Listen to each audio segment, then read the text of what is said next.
Every gilded cage is built with walls of comfort. The only question is what you're paying for them.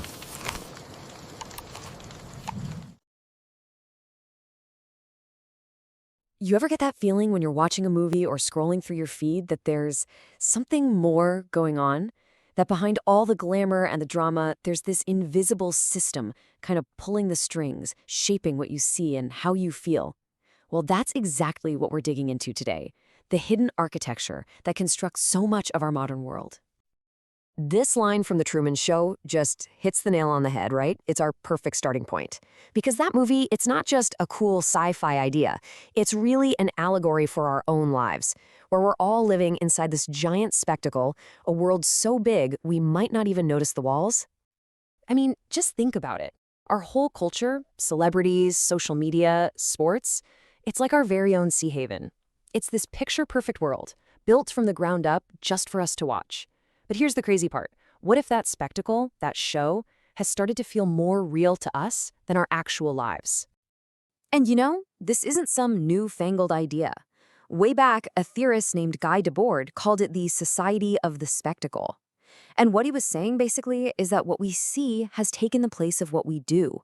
Real, authentic experiences are being swapped out for just passively consuming images.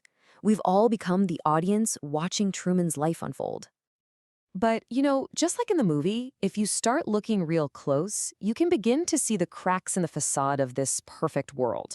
So let's do that. Let's peel back the curtain and take a look at the real architecture of control, and we'll start with the question, who actually owns the stage? So the very first crack we find is a number, 5. That's it. Just 5 massive companies call the shots for pretty much the entire American box office. This isn't some wide-open marketplace of stories and ideas. It's a really tightly controlled system. And when you have that few companies telling all the stories, it's just a fact that it limits what kind of stories we get to see. This concentration of power feeds right into a concept called the propaganda model. What theorists Herman and Chomsky pointed out is that everything we consume goes through these 5 filters, things like who owns the company, who's paying for ads, and so on.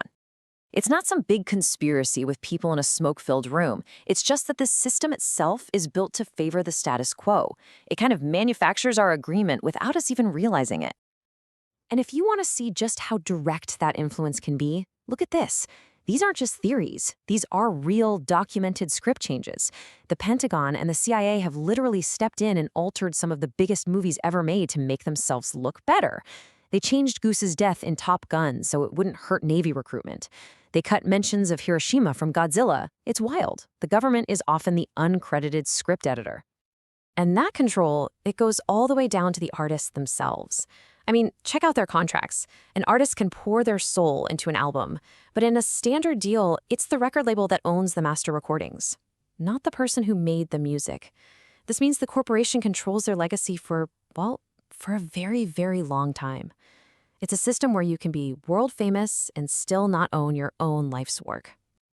Okay, so we've seen the structural control, we've seen the financial control, but now let's go deeper to a much more personal level of influence, the psychological game that's being played to literally engineer your reality. And the number one tool in this mind game is something called a parasocial relationship. You know what I'm talking about? It's that one-sided connection we feel with celebrities or influencers. We feel like we know them, right? We get invested in their lives, their drama, but they have absolutely no idea who we are. It's the engine that drives all of modern fandom, and boy, is it easy to exploit. And here's the playbook for how today's platforms turn that engine into a weapon for your attention. First, their algorithms learn exactly what triggers you. Then, they feed you a never-ending stream of content designed to make those parasocial bonds even stronger. You get rewarded with little dopamine hits from likes and comments, and before you know it, you're stuck in this loop designed to do one thing: engineer your behavior and keep you hooked.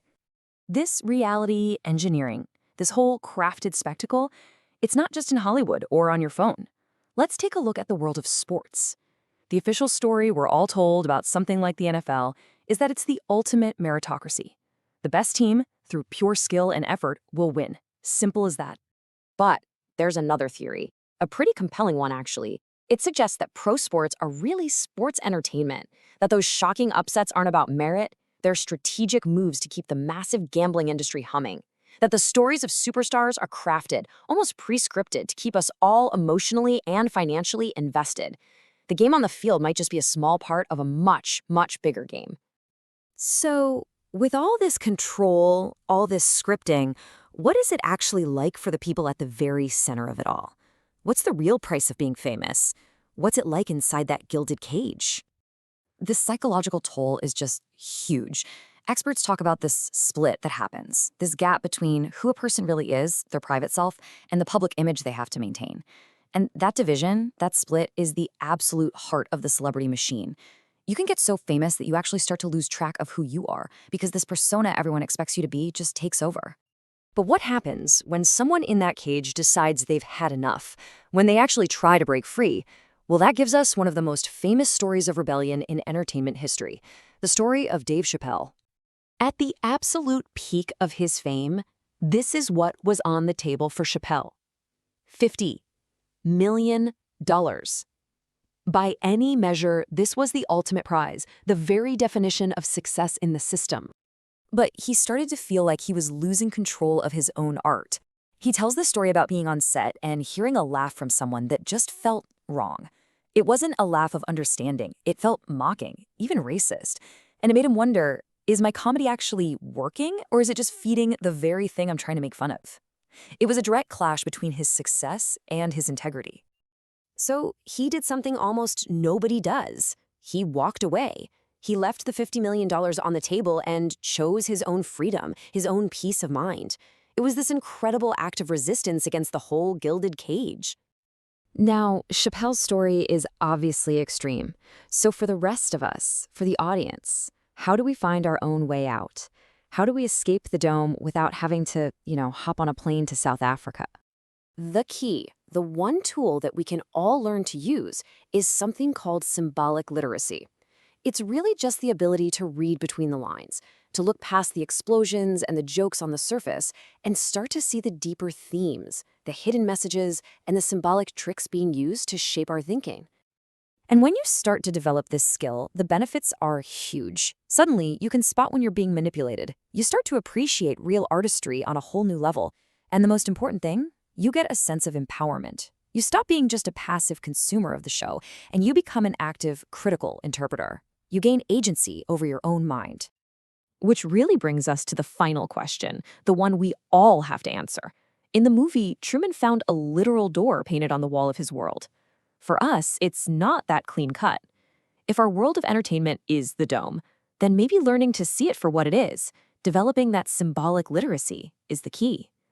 But in the end, you have to decide for yourself, what is your door?